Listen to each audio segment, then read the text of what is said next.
možemo poslati poruku da kao zajednica,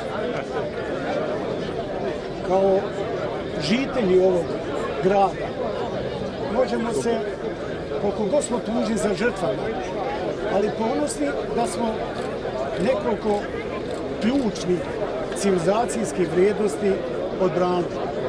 Prije svega odbranili smo naš grad u ključnom, veoma teškom, dramatičnom trenutku. Drugo, da smo spriječili pljačku naoružanja i opreme teritorijalne odbrane, jer bez toga nema drugog korpusa, nema odbrane ovog najvećeg slobodnog teritorija, najmnogo ljudi.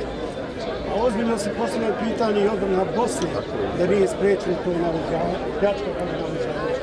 Treće, što je najvažnije, manifestovali smo jedinstvo građana i vlasti. To jedinstvo će polučiti da očuvamo tradicionalne vrijednosti zajedničkog života.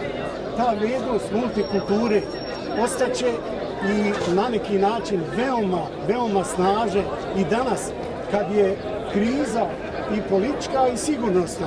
Mjesto tranzicije mi imamo duboku krizu, ali taj zajednički duh multikulture pobijedit će sve ove izazove kontraverze bosanske i mi ćemo biti paradigma integracije Bosne i Hercegovine. Hvala vam.